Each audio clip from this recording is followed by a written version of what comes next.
Lundi 16 décembre 2024, mesdames et messieurs, bonjour et c'est reparti pour la revue des titres de ce matin que nous démarrons avec l'Observateur.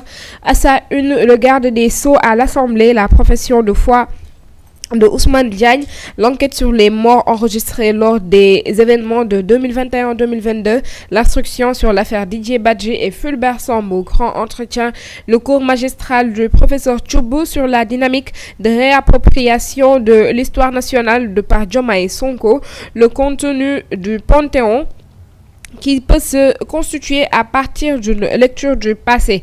Toujours avec l'Observateur, drame conjugal de Niag, l'essence, les bougies et le rituel de la mort, ce fut catastrophe.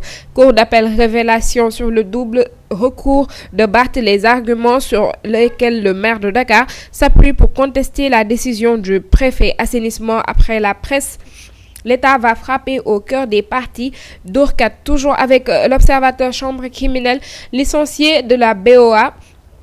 Ils forment un gang pour cambrioler la banque. Nous poursuivons avec Source A à sa une, ses diplômes d'entraîneur obtenus avec brio, son choix de décliner l'argent de la FIFA pour se concentrer au CHAN, les JO auxquels le coach Pape Thiaw renonce pour servir le Sénégal.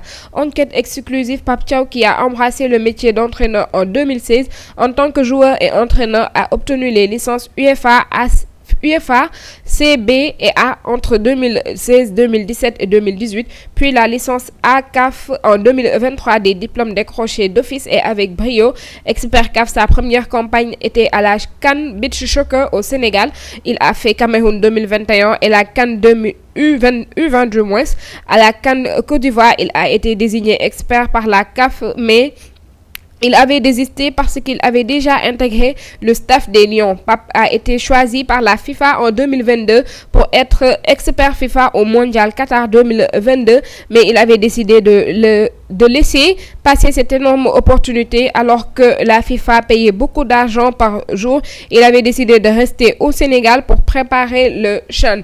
Toujours avec source à révocation de Barthélémy Diaz, recours suspensif, délai de recours, descente de la police à la mairie de Dakar. La parole au spécialiste Mawa Ndiaye, spécialiste en droit administratif. Le délai de recours contre une décision administrative est de 2 mois à compter de la publication ou de la notification de la décision attaquée. La décision du préfet revêt le caractère d'un acte administratif unilatéral doté du privilège de l'exécution d'office et de matière administrative. C'est la chambre administrative qui est compétente du moins et non la cour d'appel. Toujours avec source A, le ministre de la Justice Ousmane Diagne annonce une tempête pour les auteurs et commanditaires présumés des répressions meurtrières de 2021 et 2023.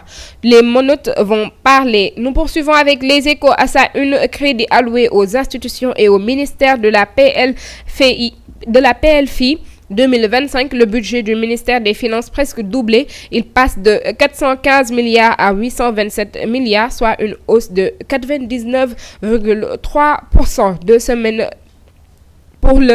Deux petites semaines du moins pour le 100 mètres budgétaire qui commence aujourd'hui. La loi de finances rectificative enfin disponible. Toujours avec les Échos, dossier judiciaire chaud des 4 dernières années. Ousmane Diagne sans langue de bois. Gambie, la CEDEAO approuve un tribunal spécial pour juger les crimes de l'ère Jammeh. Assemblée nationale, les graves accusations du député El Hadj Babacar Tambédou contre le lutteur Zarko. Et nous poursuivons avec Tribune à sa une, flagrant délit de Jaay Doolé contre Barth, comment la loi a été violée sur toute la ligne. Selon l'article 193 du Code électoral, c'est au Conseil constitutionnel de constater la radiation de Barth Diaz de l'Assemblée.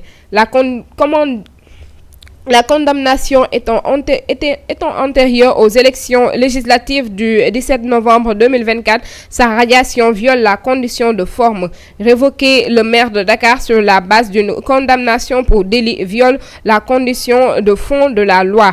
Toujours avec Tribune, selon Maître Moussa Bokar Thiam, abroger la loi d'amnistie pour le PASTEF, c'est se tirer une balle dans le pied.